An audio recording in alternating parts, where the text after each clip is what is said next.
Monsieur Le Villepin, est-ce qu'on peut vous avoir juste pour une petite interview? Très rapidement. Voilà. À toute vitesse. Donc vous avez un nouveau soutien de l'outre-mer, c'est important pour vous? C'est important, d'autant que aujourd'hui un tiers des soutiens qui me sont parvenus, un tiers des parrainages, viennent de l'outre-mer.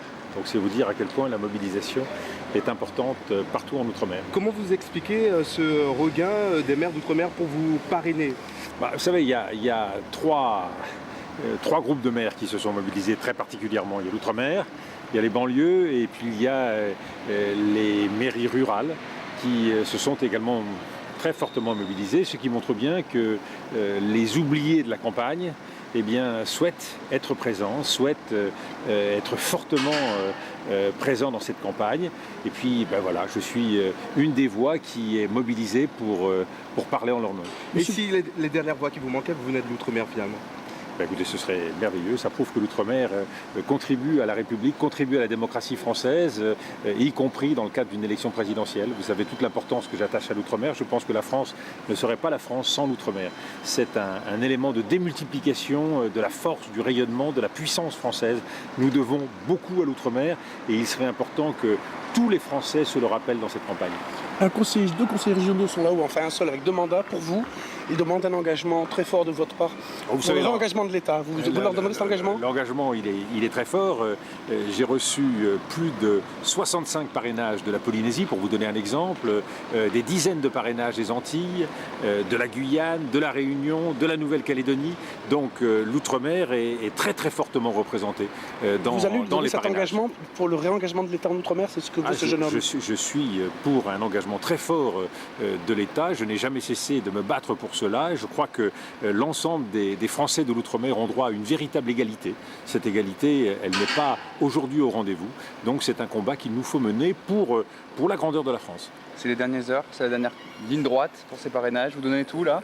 C'est la dernière ligne droite, nous sommes tous mobilisés ici, en province. Chacun fait de son mieux pour que le débat ait lieu. Un véritable débat démocratique, ça ne doit pas se limiter à quelques candidats des plus grands partis ou à quelques candidats extrémistes ou fantaisistes. Il est important que ceux qui ont quelque chose à dire puissent être fortement représentés. Confiance en vos troupes pour cette dernière ligne droite? Confiance, oui. Vous savez, il faut se battre jusqu'au bout et il faut se battre avec force et détermination. C'est ce que nous faisons. Dernière question, un petit peu plus de fond. François Hollande veut qu'on enlève le mot race de la Constitution. C'est un vrai débat selon vous? Écoutez, je crois que la Constitution a montré qu'elle était capable de passer le cap des âges, des décennies. On peut toujours souhaiter épousseter la Constitution, mais je crois que nous avons une Constitution équilibrée et qui a montré qu'elle fonctionnait bien. Pas de ralliement à Sarkozy, vous démentez?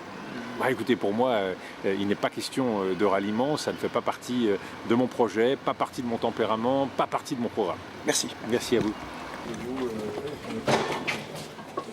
Enfin haut, enfin haut. Venez avec la caméra, enfin haut. Jamais. Ça va bien?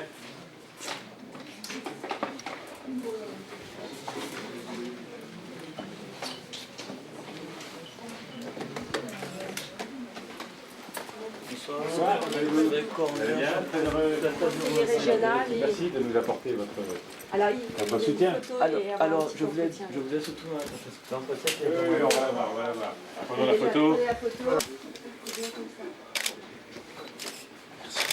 Voilà. Merci. Alors, voilà mon bureau si vous voulez bien. Avec plaisir. Voilà.